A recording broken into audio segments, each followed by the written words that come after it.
గుండెలే పగిలినా.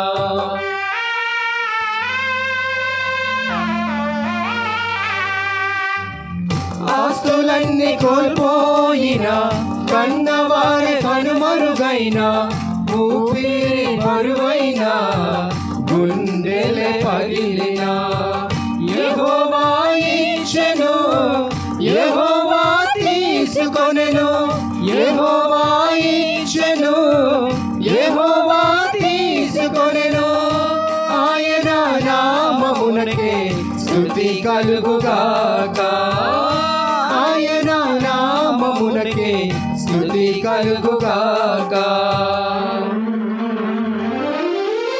అంతా నా మేలుకే ఆరాధన యేసుకే, అంతా నా మంచికే, తన చిత్తమునకు తల వంచితే, తన చిత్తమునకు తల వంచితే. ఆరాధనాపను స్తుతించుట మానను, ఆరాధనాపను స్తుతించుట మానను, నే స్తుతించుట మానను. అంతా నా మేలుకే ఆరాధన యేసుకే, అంతా నా మంచికే, తన చిత్తమునకు తల వంచితే, తన చిత్తమునకు తల వంచితే. ఆరాధనాపను స్తుతించుట మానను, ఆరాధనాపను స్తుతించుట మానను, నే స్తుతించుట మానను. స్తుతించుట మానను, నా ఆరాధన యేసుకే. ఇంతగా ప్రేమించే ఆ ప్రభువుకి నేను ఏ విధంగా కృతజ్ఞత తెలియజేస్తున్నాను.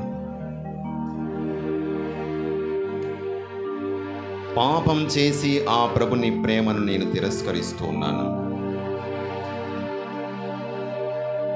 తన రూపములో తను నన్ను సృష్టిస్తే దాన్ని విరూపం చేసుకుంటున్నాను. ఆ ప్రభువుని తిరస్కరిస్తూ ఉన్నాను. ఆ ప్రభుని ప్రేమను నేను కాలదన్నుతున్నాను.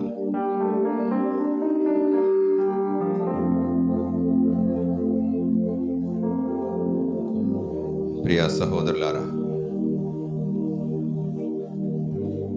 పాపము దేవుడి నుండి మనల్ని దూరం చేస్తుంది. ఆ ప్రభువు యొక్క బిడ్డలుగా ఉన్నటువంటి ఆ ఔన్నత్యం నుండి కింద పడదోసేస్తుంది. దేవునికి మనకు ఒక మధ్య అడ్డుగోడగా నిలుస్తుంది.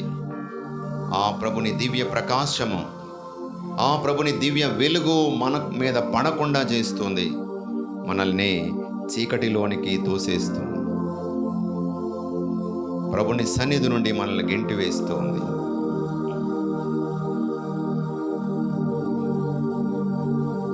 మరి పాపం చేసిన ప్రతి ఒక్కరూ కూడా దేవుని యొక్క దీవెనలు కోల్పోతున్నారు. మనందరం పాపం చేస్తున్నాము, ప్రభువుకు దూరం అయిపోతున్నాము. కానీ ప్రభువు మాత్రము మన కోసమే ఎదురు చూస్తున్నాడు. మన బలహీన క్షణాల్లో మనకు బలమునివ్వడానికి సిద్ధంగా ఉన్నాడు. అయితే నేను నా బలహీనతను నేను ఒప్పుకోవడానికి సిద్ధంగా ఉన్నానా? ప్రియ సహోదరులారా, ఒక చిన్న కథ మీ అందరికీ గుర్తు చేస్తాను, వినే ఉంటారు. విశాఖపట్నం లాంటి ఒక ఊర్లో ఒక కుటుంబంలో ఎదురుండేవారట. ఇద్దరు చాలామంది ఉంటారు విశాఖపట్నంలో. ఒక కుటుంబంలో ఒక అక్క, ఒక తమ్ముడు. తరచుగా ఈ కథ నేను ఉపయోగిస్తూ ఉంటాను, ఒక గొప్ప సందేశం దాని ద్వారా మనకు అందుతుందని. అక్క 5వ తరగతి, తమ్ముడు 3వ తరగతి. అక్క పేరు అనిత, తమ్ముడు పేరు అఖిల్. అక్క పేరేంటి? తమ్ముడి పేరు. వేసవి పరీక్షలు అయిపోయాయి, గ్రామానికి వచ్చేసారు. మనలాంటి గ్రామం. అమ్మమ్మ గారి ఇంటికి వచ్చారు. కాంక్రీటు అరణ్యం నుండి ఒక సంతోషకరమైన స్వేచ్ఛామయమైన ఒక గొప్ప అద్భుతమైన బృందావనం అనుకోండి. పచ్చని పొలాలు, వేసవి కదా, వేసవిలో ఏ పళ్ళు దొరుకుతాయి మనకి? మామిడి పళ్ళు. మామిడి తోటలు, చేపల చెరువు, బాతు పిల్లలు, కోడి పిల్లలు, కుక్క పిల్లలు, కుందేళ్ళు, రకరకాలన్నమాట. ఈ పంజరంలోంచి బయటపడినటువంటి ఒక పక్షిలాగా, పావురంలాగా వాళ్ళిద్దరూ కూడా చాలా ఆనందం, సంతోషం, కేరింతలు కొడుతూ ఎంజాయ్ చేస్తున్నారు. అయితే ఒకరోజు ఈ తమ్ముడి పేరు ఏం పేరు అన్నాను? అఖిల్. రాళ్లతో ఆడుతున్నాడు, చిన్న చిన్న రాళ్ళ పిక్కలతో ఆడుతున్నప్పుడు అతని ముందు నుంచి బాతు వెళ్తుంది. ఆ బాతు వెనక బాతు పిల్లలు కూడా ఇలాగా డ్యాన్స్ వేసుకుంటూ వెళ్తున్నాయి అన్నమాట. చాలా ముచ్చటగా ఉంది. చూసిన తర్వాత చేతుల్లో ఏమున్నాయి? రాళ్ళ పిక్కలు ఉన్నాయి కదా. ఇసురుతున్నాడు. తను తగులుతాదే లేదో చూద్దామని రాయిసిరాడు. ఒక బాతు పిల్లకు తగిలి గిలగిలగించుకొని చచ్చింది. అమ్మ బాబోయ్ అనుకున్నాడు. మూడవ కంటికి తెలియకుండా దాన్ని కప్పేడేద్దాం అనుకున్నాడు. గొయ్యి తీసి ఆ బాతు పిల్లని అందులో పడేసి మట్టితో కప్పేశాడు, సమాధి చేసాడు. అమ్మయ్య అయిపోయిందిరా అనుకున్నాడు. అయిపోయిన ఎలా లేచి చూసేటప్పటికి ఎవరున్నారు? సిఐడి ఆఫీసర్లాగా పట్టుకున్నాడు. దొరికిపోయావు సుమా అన్నాడు, దొంగను పట్టుకున్నట్టు. అమ్మమ్మతో నీ పని చెప్తా నాగు అన్నది. వీడు భయపడిపోయి చేతులు పట్టుకున్నాడు. చెప్పకే, అమ్మమ్మతో చెప్పొద్దు. ఆలోచించింది, సరే నేను చెప్పను, కానీ నేనేం చెప్తే అది చెయ్యాలి అన్నది. నేనేం చెప్తే అది నువ్వు చెయ్యాలి అంది. సరే ఏం చెప్పినా చేస్తాను. ఏం చెప్పినా చేస్తావు కదంటే, ఎస్ ఏం చెప్పినా చేస్తాను, కానీ అమ్మమ్మతో మాత్రం చెప్పొద్దు అన్నాడు. సరే ఒప్పందం కుదిరింది, బాగానే ఉంది. ఈలోపు అమ్మమ్మ పిలిచింది, పిల్లలు రండి భోజనం చేద్దాం, ప్లేట్లు పెట్టండి, నీరు పెట్టండి అనగానే అక్క ఏమన్నది? అమ్మమ్మ తమ్ముడు చేస్తానన్నాడు. నేను ఎప్పుడు చేస్తాను? చెప్పేస్తాను అది బాతు. చెప్పు నేనే అమ్మమ్మ, నేనే చేస్తాను, అన్నీ నేనే చేస్తాను. సరే ఇంకా అన్ని పనులు చేయడం మొదలెట్టాడు. ఏం అడిగినా, ఏం చెప్పినా, ఏం చేసినా తమ్ముడు చేస్తానన్నాడు, తమ్ముడు తెస్తానన్నాడు, తమ్ముడు వెళ్తానన్నాడు. వారం రోజులు అయిపోయింది. ప్రతిదానికి తమ్ముడు. ఈ తమ్ముడు అలిసిపోయాడు.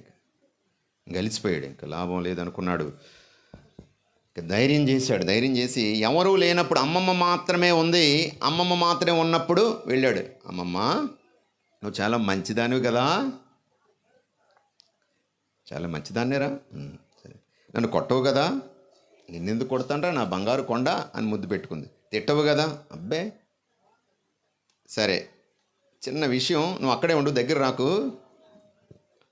వారం రోజుల క్రితం ఏదో ఆడుతూ రాయిశ్రేణు ఆ బాతు పిల్లకి తగిలి అది చచ్చింది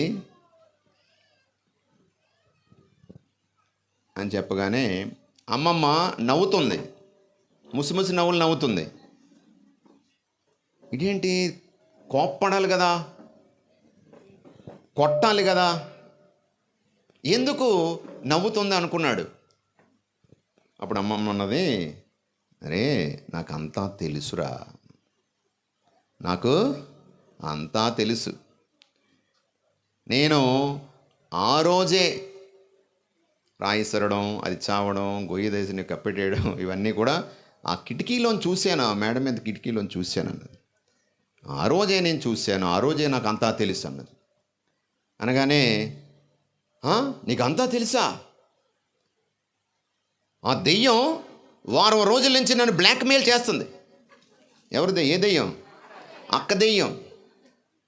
కొట్టేస్తుంది నిన్ను, తిట్టేస్తుంది, కొట్టేస్తుంది నువ్వు కానీ చెప్తే, ఇది తెలిసిందంటే.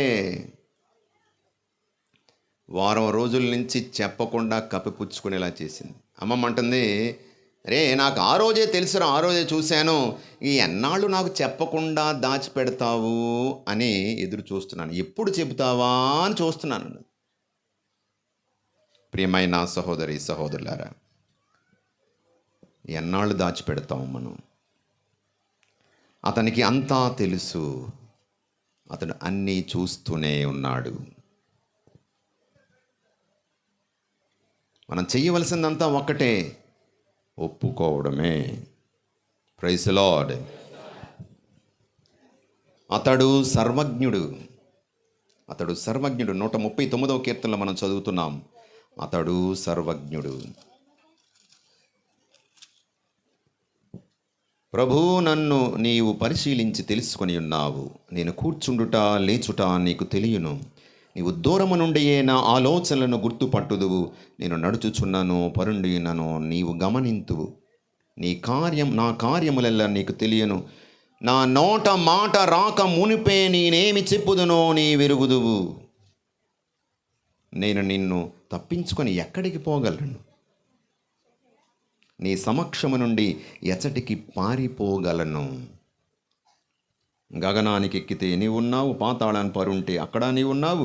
నీ వేకువ రెక్కలు కట్టుకొని సముద్ర దిగంతాలలో నివసించినను నీవు అక్కడ నీ చేతితో నన్ను నడిపిస్తున్నావు. ప్రభు, చీకటి నన్ను కప్పివేయవలనని, నా చుట్టూనున్న వెలుతురు చీకటిగా మారవలని నేను కోరుకున్నా, చీకటి నీకు చీకటి కాజాలదు.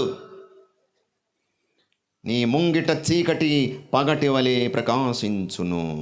రేయి పగలు నీకు ఒకే రీతిగానున్నవి. కాబట్టి ఓ ప్రభువా, నేను నిన్ను తప్పించుకోలేనంటే ఒక ఏదో పోలీసు నుండి దొంగ తప్పించుకోవడం కాదు. నీవు సర్వజ్ఞుడవు, నీకు సమస్తము తెలుసు. నన్ను పరిశీలించి తెలుసుకో.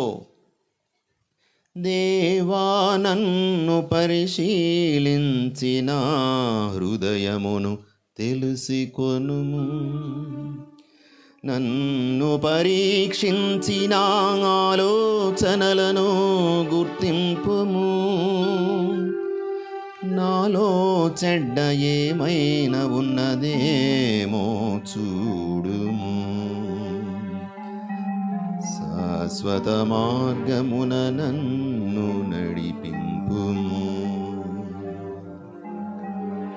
దేవుని సన్నిధిలో మన హృదయాలను తెరచి మన బలహీనతలను ప్రభు ముందు ఒప్పుకుందాం. ప్రియ సహోదరులారా, దావీదు పాపం చేశాడు. దావీదు గొర్రెలు కాసుకునేటువంటి కాపరి. అటువంటి గొర్రెల కాపరి అయిన చిన్నారి బిడ్డను మహాజన సమూహమైనటువంటి ఇశ్రాయేలు ప్రజలకు పాలకునిగా, నాయకునిగా, రాజుగా, అభిషిక్తునిగా సింహాసనం ఎక్కించాడు. అయితే అతను ఏం చేశాడు? తన సైనికుని భార్య మీద మోజుపడి పాపం చేశాడు.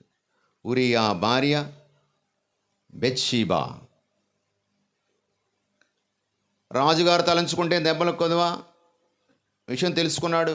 ఎవరామె? ఈ సైనికుని భార్య. అడిగేవాడు లేడు. సైనికుడు ఎక్కడున్నాడు? ఎక్కడో యుద్ధంలో ఉన్నాడు, అసలు దగ్గర లేడు. కాబట్టి ఇంకా పర్వాలేదు. పాపం చేశాడు. అంతా అయిపోయింది అనుకున్నాడు. 2వ సామెవేలు 11వ అధ్యాయం. 2వ సామెవేలు 11వ అధ్యాయం.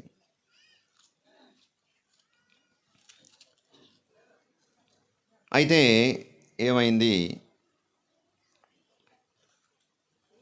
ఆమె గర్భవతిని కబురు పంపించింది. అమ్మ బాబోయ్ అనుకున్నాడు. ఎలాగైనా కప్పిపుచ్చుకోవాలంటే ఏం చేయాలి? భర్త ఎక్కడున్నాడు? యుద్ధంలో ఉన్నాడు, చాలా దూరంలో ఉన్నాడు. ఆగా మేఘాల మీద రప్పించి అక్కడ చూడండి, పాపము చేసిన వాడు ఎంత దిగజారిపోతాడో. ఇక్కడ దావీదు మహారాజు సింహాసనం నుండి నేల మీదకి వచ్చేసాడు. ఎంత ఘోరమైన స్థితికి వెళ్ళాడో మనం చూస్తాం. అక్కడ స్టెప్ బై స్టెప్ దిగిపోయాడు. పాపం చేసిన వాళ్ళందరూ కూడా ఎవరైనా కావచ్చు, అలా దిగిపోతారు కాదు, దిగజారిపోతారు. ఇదిగో సమూయేలు 2వ గ్రంథము 11వ అధ్యాయము 5వ వచనం చెబుతుంది, నేను గర్భవతినైతిని అని ఇంటి నుండి దావీదు కబురు పంపించాడు. వెంటనే ఆ సైన్యాధిపతి యోవాబుకి వార్త పంపించాడు. వెంటనే నీవు ఆ ఊరియాని వెనక పంపించాడు. వచ్చాడు. వచ్చిన తర్వాత అందరి గురించి యుద్ధం ఎలా సాగుతుందంటే, ఓహో చాలా బాగా జరుగుతుందండి, చాలామంది ఈ పోరున మడుస్తున్నారంటే చనిపోతున్నారు, అయినా యుద్ధంలో గెలుపు మనదే అని చెప్తున్నాడు. ఈ మాటలేం వినపడడం లేదు, ఈ దావీదుకి ఈ మాటలేం వినపడడం లేదు. ఏమిటి, ఎంత వేగంగా అతన్ని ఇంటికి పంపించేయాలి. ఇంటికి పంపించేస్తే ఈ బిడ్డ ఎవరు, ఈ బిడ్డకు తండ్రి ఎవరు, ఎవరు ఊరియా అవుతాడు. ఎవరికి అనుమానం రాదు, ఎవరికి అనుమానం రాదు, లోకం ప్రశ్నించదు. ఎందుకు, ఎలాగమ్మా అంటే ఆ యుద్ధం మధ్యలో వచ్చాడు కదా మా ఆయన, ఆహా ఓకే సరే అని అందరూ అనుకోవడానికి, నమ్మించడానికి ప్రయత్నం జరుగుతుంది. ఏం చేశాడు, ఎంత దిగజారిపోతాడో చూడండి. 8వ వచనంలో చూస్తాము. ఏమంటున్నాడు, ఇక మాట్లాడింది చాలించిన పిమ్మట ఇక నీవు ఇంటికి పోయి సేద తీర్చుకో అని చెప్పాడు. ఊరియా దావీదును వీడి వెడిలిపోగా రాజు అతనికి ఇంటికి భోజన పదార్థాలు పంపించాడు. అంటే క్యారేజ్ పంపించాడట. రాజుగారు ఒక సైనికుడికి క్యారేజ్ పంపిస్తాడా? దిగజారిపోవడంలో 2వ స్టెప్ ఇది. ఒక కుట్ర పన్నుతున్నాడు, ఒక మాయా మోసం చేసి ఎలాగోలా తన తప్పిదాన్ని కప్పిపుచ్చుకునే ప్రయత్నం చేస్తున్నాడు. సరే అతని ఇంటికి వెళ్ళాడా? చూడండి అక్కడ వాక్యం చూడండి, బైబిల్ ఉన్న వాళ్ళు తెచ్చారు, జాగ్రత్తగా ఓపెన్ చేయండి, పక్కన పెట్టుకోవడం కాదు, చూడండి. సరే ఏం చేశాడు, ఆ రాత్రి అక్కడ రాజు అంగరక్షకులతో పాటు ప్రసాదము ద్వారము వద్దనే శయనించాడు. అక్కడే పడుకుని పోయి ఇంటికి వెళ్ళలేదు. తెల్లవారు లేచి విషయం కనుగొని అతన్ని పిలిచాడు. పిలిచి, నువ్వు దూర ప్రయాణం చేసి వచ్చావు కదా, ఇంటికి వెళ్ళవా, అలసిపోయావు కదా. ఎంత ఇంట్రెస్ట్ పాపం రాజుగారి గురించి, రాజుగారి భటుడు గురించి. ఇప్పుడు ఏమంటున్నాడు, ఇజ్రాయేలు సైన్యములకు గుడారములందు వసించుచుండగా మందసము యూదా ఇజ్రాయేలు కూడా మా నాయకుడు యోవాబు అతని అంగరక్షకులు బయటే రోజులు గడుపుతుండగా నేను ఇంటికి పోయి తిని త్రాగి ఆలిని కూడుదునా అంటూ ఉన్నాడు. యావే తోడు నీ తోడు నేనిట్టి పని చేయు వాడను కాను అని రాజుగారితో చెప్తున్నాడు.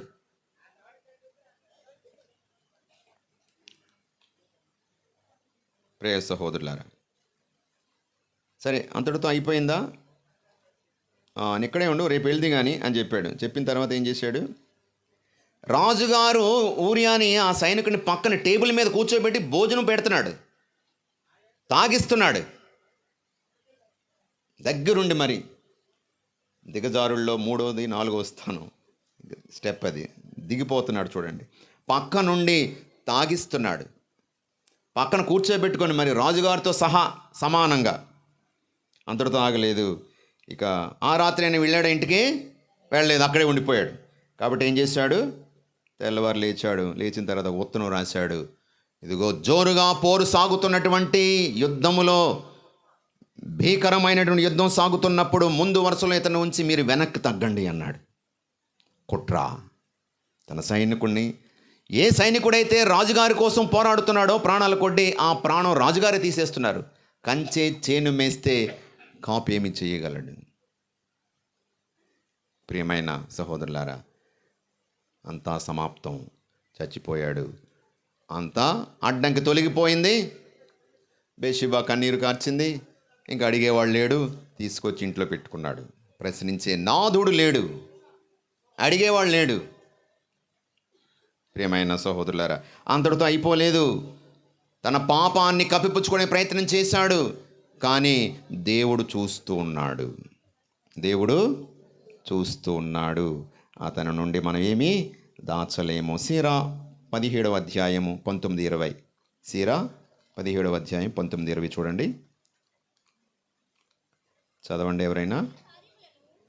అమ్మా, నరుల కార్యములను ప్రభువు నిత్యము గమనించుచునే ఉండును, వారి చేయిదములను ఆయనకు పట్టపగలు వలె కనిపించును. నరులి పాపములు ఆయనకు కనిపించకుండా ఉండవు. చాలు, అతనికి కనిపించకుండా ఉండవు. కాబట్టి దేవుడు అతని పాపాన్ని దావీదు గుర్తించినప్పుడు గుర్తు చేయడానికి నాతాను ప్రవక్తను పంపిస్తున్నాడు. నాతాను ఏ విధంగా తన యొక్క తప్పిదాన్ని ఒక చిన్న కథ ద్వారా, ధనవంతుడు పేదవాడు, ధనవంతుని గొర్రెల మందలున్నాయి, ఈ పేదవానికి ఏకైక గొర్రెపిల్ల ఉంది. ఈ ధనవంతుని దగ్గరికి ఒక చుట్టం వస్తే తన మందలో ఒక శ్రేష్టమైన గొర్రెపిల్లను చంపి భోజనం పెట్టొచ్చు కదా. అలా కాకుండా ఈ పేదవాని గొర్రెపిల్లను చంపేసి ఈ చుట్టాన్ని సంతృప్తిపరిచాడు. రాజుగారు కోపం వచ్చేసింది. అట్టివాడు చావుకి అర్హుడు, చచ్చి తీరాలన్నాడు. అంటే ఏమంటున్నాడు? దేవుని ప్రవక్త చెప్తున్నాడు. 12వ అధ్యాయం చూస్తాం. అక్కడ నేను చెప్పిన మనుషుడవు నీవే చావుకి అర్హుడవు, చంపవలసిన నీవే, ఆ హంతకుడువు నీవే అన్నాడు. తన తప్పిదాన్ని తెలుసుకొని 13వ వచనములో నేను యావేకు ద్రోహముగా పాపము చేసి తినే ఒప్పుకుంటున్నాడు. Praise the lord. రాజుగారిని ఎవరు ప్రశ్నించలేరు, రాజుగారు తప్పుల్ని ఎవరు కూడా వేలెత్తి చూపలేరు. ప్రవక్త మాత్రమే ప్రభుని యొక్క వాక్కుగా, శక్తిగా, దూతగా సత్యాన్ని నిలబెడతాడు, అసత్యాన్ని ఖండిస్తాడు, భయపడడు, చావుకైనా భయపడడు. దేవుని యొక్క వార్తను అందించడమే ప్రవక్త లక్షణం. ప్రతి గురువు, ప్రతి క్రైస్తవుడు ఆ మాటకు వస్తే ఒక ప్రవక్తగా ఉండాలి. Praise the lord. తన తప్పుని తెలుసుకొని కన్నీరు కారుస్తున్నాడు. 51వ కీర్తన. ప్రియులారా, ఈ కీర్తన కేవలము దావీదుది మాత్రం కాదు, మనందరి కీర్తన అయి ఉండాలి. మనందరము పాపం చేసి కింద కూలిపోతున్న వాళ్ళమే. కాబట్టి మన తప్పిదాలను ఈరోజు మనం గుర్తించలేనప్పుడు గుర్తు చేస్తున్నాడు. తన వాక్కు ద్వారా, ఒక ప్రసంగం ద్వారా, ఒక తల్లి ద్వారా, తండ్రి ద్వారా, స్నేహితుని ద్వారా ఆ ప్రభువు మన యొక్క బలహీనతలని మన గుర్తు చేస్తూ ఉన్నాడు. 51వ కీర్తనలో ఏ విధంగా కన్నీరు కారుస్తున్నాడో చూడండి. ప్రభుని నిశ్చలమైన ప్రేమతో నన్ను కరుణింపుము, నీ అనంత కరుణలో నా పాపములను తుడిచివేయుము, నా దోషముల నుండి నన్ను పూర్తిగా కడిగివేయుము, నా పాపముల నుండి నన్ను శుద్ధి చేయుము. దేవా, నా పాపములను శుద్ధి చేయండి. ఎవరికి వాళ్ళు ఈ మాటల్ని మీ సొంతం చేసుకొని, మనం చేసినటువంటి పాపాలను గుర్తు చేసుకొని పశ్చాత్తాపంతో ప్రభు సన్నిధిలో ఒప్పుకుందాం. ప్రభు చెబుతున్నాడు, నాకంతా తెలుసు, నీ బలహీనతలు ఏమిటో నాకు తెలుసు, నీ బలాలేమిటో నాకు తెలుసు. మనుషులు ముఖాలు చూస్తారు, దేవుడు మనసులను చూస్తాడు. చీకటిలో ఉన్నటువంటి వ్యక్తులు దేవుని యొక్క అనుగ్రహాన్ని కోల్పోతారు. కానీ దేవుడే మన వెలుగై ముందుకు వస్తూ ఉన్నాడు. ప్రియమైన సహోదరులారా, ఈరోజు ఆ మాటలతో మన వ్యక్తిగత బలహీనతలను ప్రభు ముందు ఒప్పుకుందాం. నీకే ద్రోహముగా నేను పాపము చేసి తిని, నీవు దుష్కార్యములుగా గణించు పనులను చేసి తిని. ప్రభు సన్నిధిలో నా హృదయాన్ని తెరచి ఆ ప్రభువు యొక్క క్షమకై ప్రార్థన చేసుకుందాం. దేవా, నేనర్పించు బలి పశ్చాత్తాపపూరితమైన హృదయమే, విరిగి నలిగినట్టి వినయాన్వితమునైన హృదయమును నీవు అనాదరము చేయవు. దేవుని సన్నిధిలో ఒప్పుకుందాం. రహస్యంగా మనం చేసిన ప్రతి పని కూడా అతనికి పట్ట పగలే.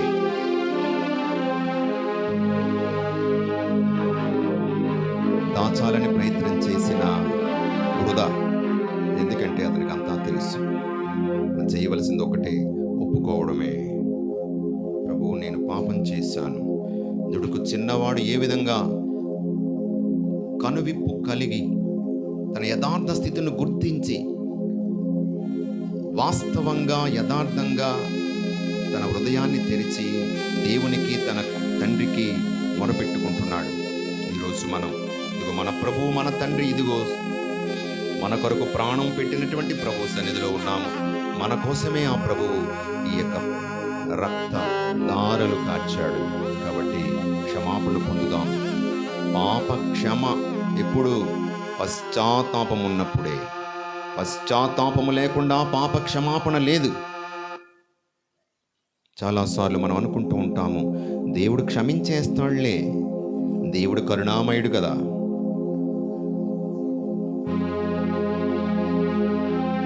అని చెప్పి పాపం మీద పాపం కట్టుకోవద్దు. ఎన్ని పాపాలు చేసినా నన్ను శిక్షించడలే అని మీరు ధీమా పడొద్దు. అతని చేతిలో కోపం ఉంది, కరుణ ఉంది. దేవుని రక్షణ మనకు వస్తుంది ఎప్పుడు? మన తప్పిదాలను మనము గుర్తించి మనము పశ్చాత్తాపపడి దేవుని సన్నిధికి వచ్చినప్పుడు. ఈ క్షణములోనే మన హృదయాలను తెరిచి ప్రభు క్షమాపణకై ప్రార్థన చేసుకుందాం. దేవా తండ్రి, నీకును దేవునికి వ్యతిరేకముగా పాపం చేశాను, నేను ఒప్పుకుంటున్నాను ప్రభు. నేను బలహీనురాలిని, నన్ను క్షమించు. కార్చిన రక్తము చేత నాకు రక్షణను ప్రసాదించు. నీ స్వస్థతా కొలను దివ్య సత్ప్రసాదము, పాప సంకీర్తనము, స్వస్థతా కొలనులో నన్ను పరిశుద్ధిని చేయి ప్రభు. నన్ను ముంచి తేల్చు ప్రభు. నన్ను పరిశుద్ధిని చేయి ప్రభు. అపవిత్రమైనటువంటి వ్యక్తిని నేను. నా మాటలు, పనులు, ఆలోచనలు నీకు చాలా దూరంగా ఉన్నాయి ప్రభువా. నీ కుమారుణ్ణి, కుమార్తెను అనిపించుకోదగను ప్రభు. నమ్మకంతో వచ్చాను ప్రభు, నీవు తిరస్కరించు అని. దుడుకు చిన్నవాని వలె నమ్మకంతో నా తండ్రి తప్పనిసరిగా నన్ను అంగీకరిస్తాడు, ఇంట్లోకి తీసుకుంటాడనేటువంటి నమ్మకంతో నేను కూడా ఈరోజు నీ సన్నిధికి వస్తున్నాను ప్రభు. తప్పిపోయినటువంటి గొర్రెను నేను ప్రభు. నా కోసమే నీవు ఈ లోకానికి వచ్చావని నేను నమ్ముతున్నాను ప్రభు. ఈ ప్రేమకు వందనాలు, స్తోత్రాలు ప్రభు. కరుణించి నన్ను క్షమించు ప్రభు. దేవుని క్షమను మనం పొంది ఉండగా ఆనందము, సంతోషముతో ఆ ప్రభు యొక్క సన్నిధిలో జక్కయ్య వలె మారు మనసు పొందినటువంటి ఆ సుంకరి వలె దేవుని సన్నిధిలో మన దీవెనలు, ప్రభు దీవెనలు కోరుకుందాం. ఇకపై పాపము చెయ్యొద్దమ్మా అని ప్రభువు చెప్పిన మాట ఇదిగో ఈరోజు. ఇక నుండి పాపం చేయి, నేను కూడా నిన్ను శిక్షించను. నీవేమిటో నాకు తెలుసు, నీ బలహీనతలు ఏమిటో నాకు తెలుసు. కానీ మరలా అదే పాపములో నువ్వు పడిపోవద్దు. ఇక నుండి పాపము చెయ్యొద్దు అనే గొప్ప ధైర్యపరిచే మాటలు ప్రభు ఈరోజు మనతో చెప్తున్నాడు. దేవునికి వందనాలు తెలియజేసుకుందాం. నేడే ఇంటికి రక్షణ వచ్చింది. దేవుని అబ్రహాము కుమారుడివి అంటున్నాడు. మనల్ని చూసి ప్రభు, నేడే నీకు రక్షణ వచ్చింది, నూతన సృష్టిగా నువ్వు జీవించు. ఈ తపస్సు కాలంలో నువ్వు నీ యొక్క పాపాల కోసము ఎండి పండి రాలిపోయేటువంటి ఆ ఆకుల్లాగా నీ పాపాలను రాల్చు, విదుల్చు. నిన్ను నువ్వు ఖాళీ చేసుకో. అప్పుడే నీకు కొత్త జీవితాన్ని, నూతన చివుళ్ళు, నూతన వసంతాన్ని కొత్త సృష్టిగా మార్చుతానంటున్నావు. దేవానికి వందనాలు, స్తోత్రాలు. ఈ క్షణంలో మీకు ఆరాధన, స్తుతి, స్తోత్రాలు చెల్లించుకుంటూ ఉండగా మమ్మల్ని అందరినీ దీవించమని వేడుకుంటూ ఉన్నాం. శిరమును వంచుడి, శిరమును వంచుడి పాడండి. శిరమును వంచుడి వినయము తోడ నీ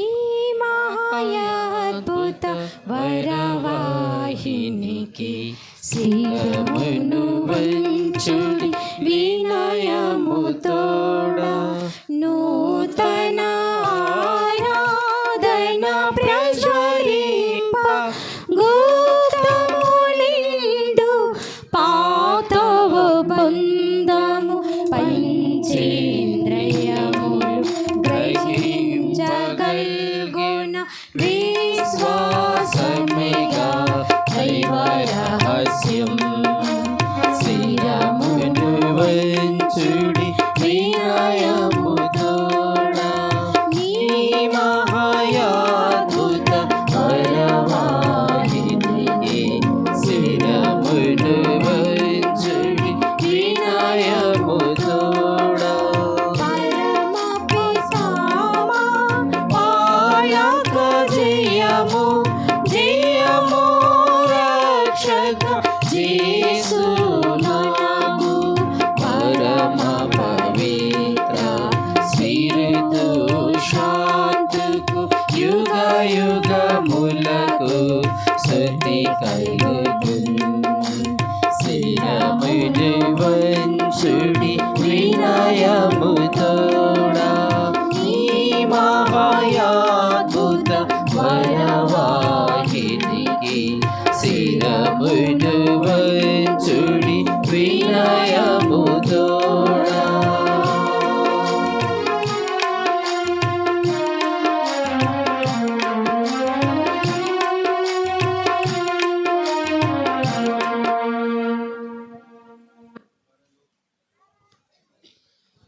పరలోకము నుండి మీ ప్రజలకు దివ్యాహారమునిచ్చితిరి.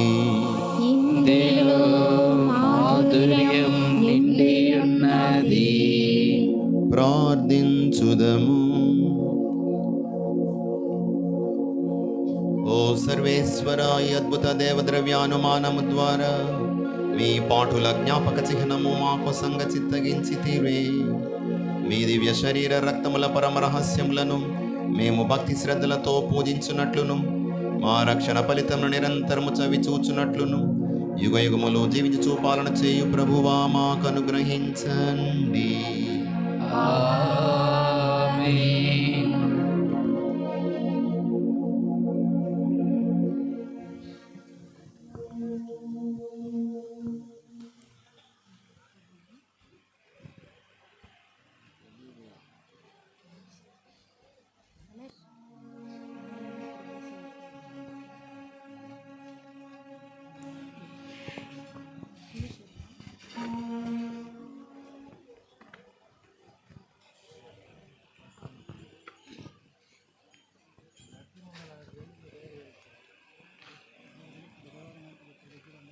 తండ్రి మీకే స్తుతి ఘన మహిమా. తండ్రి నీకే స్తుతి ఘన మహిమా. తండ్రి నీకే స్తుతి ఘన మహిమా. తండ్రి నీకే స్తుతి ఘన మహిమా. తండ్రి నీకే స్తుతి ఘన మహిమా. తండ్రి నీకే స్తుతి ఘన మహిమా. తండ్రి నీకే స్తుతి ఘన మహిమా. తండ్రి నీకే స్తుతి ఘన మహిమా. తండ్రి నీకే స్తుతి ఘన మహిమా. తండ్రి నీకే స్తుతి ఘన మహిమా. ఆత్మ నీకే స్తుతి ఘన మహిమా. ఆత్మ నీకే స్తుతి ఘన మహిమా. ఆత్మ నీకే స్తుతి ఘన మహిమా. ఆత్మ నీకే స్తుతి ఘన మహిమా. ఆత్మ నీకే స్తుతి ఘన మహిమా. ఆత్మ నీకే స్తుతి ఘన మహిమా. యేసువా నీకే స్తుతి ఘన మహిమా. యేసువా నీకే స్తుతి ఘన మహిమా. యేసువా నీకే స్తుతి ఘన